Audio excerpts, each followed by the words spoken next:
The Shades of Hip-Hop DVD with you and Pun and Mos Def and there were a bunch of other people there. It's rare nowadays that you find lyrical giants like that together in one place. What was that whole night like for you? Sometimes, you know, it's difficult to describe what the atmosphere was like verbatim, you know, because that was almost 12 years ago, maybe. So, you know, and then I probably think that people would have called us lyrical giants now, because, you know, rest in peace to Pun, you know, and then, you know, Forte came home. Mike Geronimo was there, I don't remember.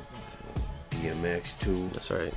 So you forgot Mike Geronimo. See, so these are the sort of things.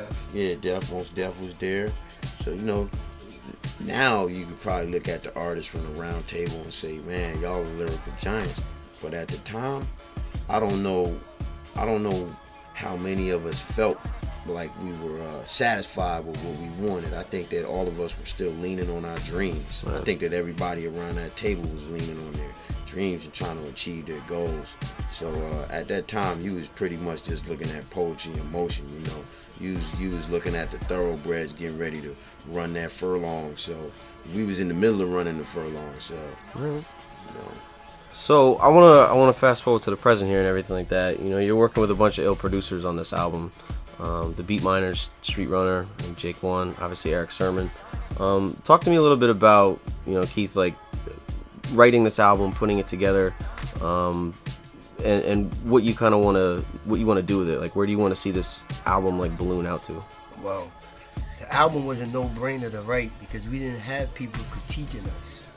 We put beats on, we listened to them, and we listened for our particular sound, that real gritty hip-hop sound, you know. So we just did what we felt from the heart.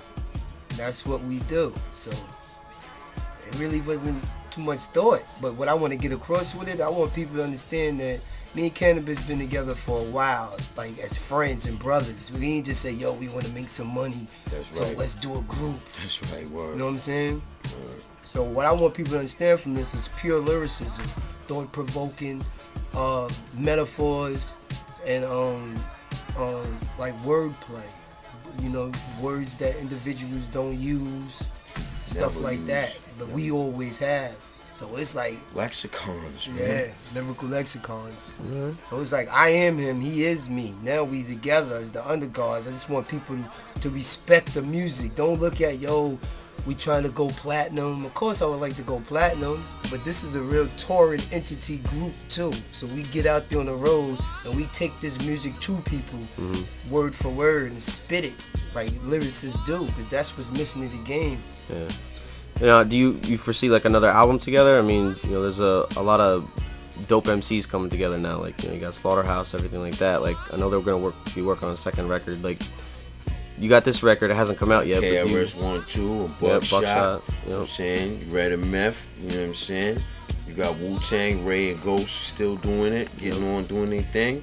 They're doing an album, I think, with Meth too, like all three of them. That's right. So collaborations, that's one of the main points that me and Murray wanted to get across too. Like, this is the era of collaborations because, you know, we support unity in the hip-hop community. We've been pushing for that for a minute now, and you know, that's because a lot of times, you know, sometimes there's miscommunication, you know, between the fans or the people that love the hip-hop culture and experience the hip-hop culture, and then the media, and then us. It's like a three-point triangle.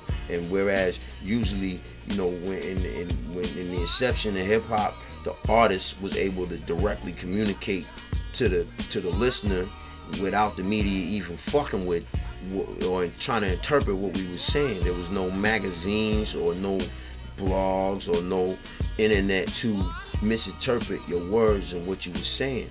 You know, now it's a three-point triangle where you know, sometimes it's miscommunication where the artist is saying one thing, then the media is you know, crossing your wires, and then the fan or the listener is getting it twisted and think that hip hop is all about beef and, you know, all about not working it out. You know, yeah, like hip hop is about not working it out. Like hip hop is, you know, as if, you know, we're not using our human intelligence.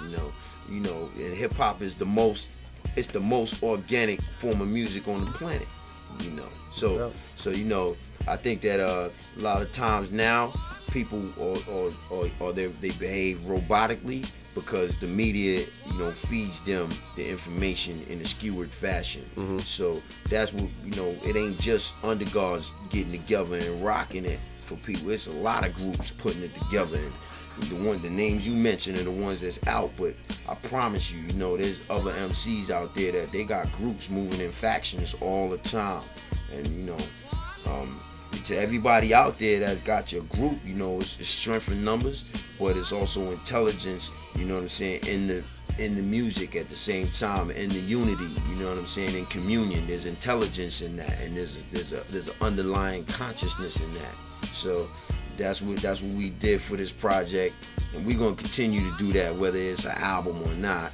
And, you know, everybody out there should do the same. You know, you should definitely, you know, start to gear your music more towards the unity, because that's when evolution takes place.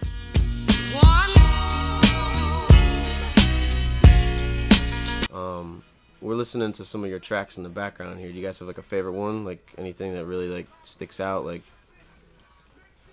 UNDERGODS Road, No Brainer, Gotta Be Real. I like everything. I love the whole album. Word. Yeah. I love the whole album. Because we did it free. Like it was me, him, and the engineer with the door locked. Yeah. You know what I'm saying? So we wake up, it's breakfast at the door.